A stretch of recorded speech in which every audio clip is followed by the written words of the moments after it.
Paul, dans Galates chapitre 5, est en train de parler pour faire une différence entre comment on marche sous la direction de l'esprit et comment on marche conduit par notre nature première qui est la chair. Paul considère que nos actions de tout le jour doivent avoir une motivation. Soit c'est motivé par nous-mêmes, sans connaître Dieu, soit c'est motivé par l'Esprit de Dieu qui habite en nous. Et Paul donne une image, deux images différentes. Il dit, la chair a des œuvres, c'est-à-dire des actes qu'il pose d'habitude, les manifestations de la chair. Mais quand il veut parler de l'esprit, il ne fait pas un parallélisme direct. Il ne dit pas les œuvres de l'esprit sont. Non. Il dit au singulier, fruit de l'esprit. Et il commence par l'amour. Et puis, il va faire une longue liste.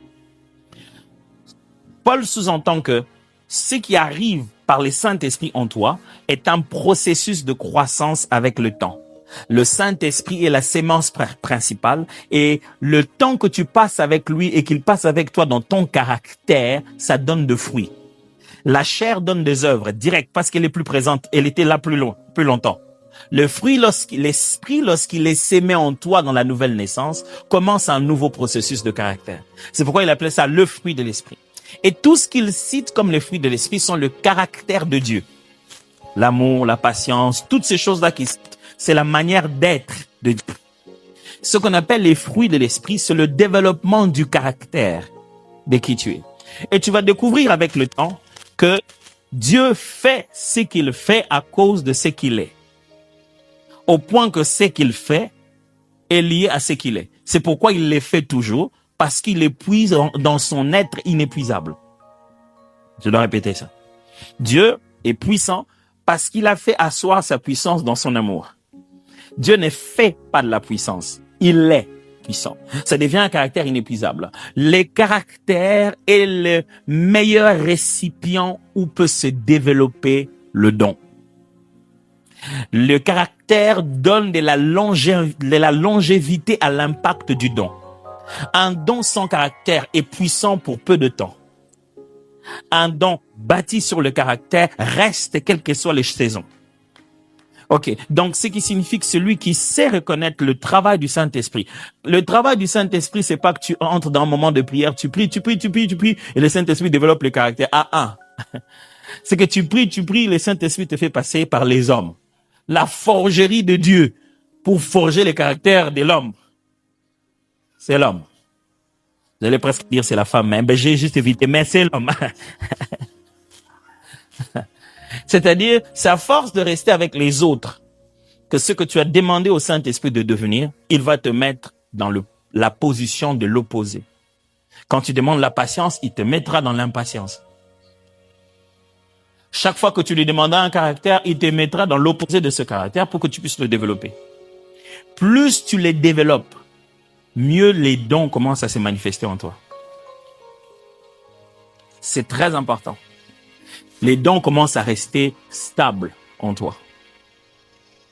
Parce que ce n'est pas le don de l'esprit qui te rendra moins amoureux de l'argent. L'intégrité, c'est l'intégrité. Ce n'est pas la prophétie qui rend les gens amoureux de l'argent. Quand tu es filou, tu es filou. Quand tu es à la quête de l'argent, quand tu es aventurier, tu peux être aventurier avec la prophétie. Ça n'a rien à voir. Dieu t'a donné un don et il ne va pas te le retirer parce que tu n'es pas sérieux avec l'argent. Tu vas donner des prophéties, tu vas bouffer de l'argent derrière les prophéties, tu vas utiliser les prophéties pour manipuler les gens. Le don est authentique, mais ta manipulation reste comme ça et tu en paieras le prix.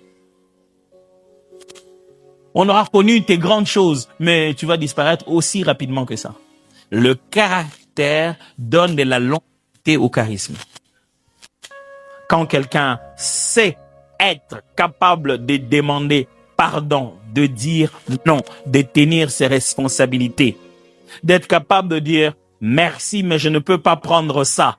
Avoir le caractère de dire j'ai opéré un miracle, mais je ne prendrai pas les habits de cet homme, même si ce sont des beaux habits. Mais bon, Géasi, lui, préfère les prendre. Et voilà, il devient lépreux après. Un homme qui a souffert de la lèpre veut t'offrir des habits. Entre nous. Qu'est-ce que tu n'as pas compris quand Dieu te dit de ne pas prendre? Mais Géasi s'est dit, mais le gars, Pour les mêmes dons qu'on demande ici, les gens ont fait des millions derrière ça. Mais des millions avec lesquels ils iront en enfer. Alors, c'est ça la corrélation. Ce que le Saint-Esprit fait avec toi, au travers de toi, est différent de ce que le Saint-Esprit fait en toi. C'est ce que le Saint-Esprit fait en toi qui est d'abord le plus important. Le problème, c'est que les gens ont cru qu'il faut choisir. Soit tu choisis le caractère, soit tu choisis le don. Non. Il faut fonctionner avec les deux comme Jésus a fonctionné avec les deux.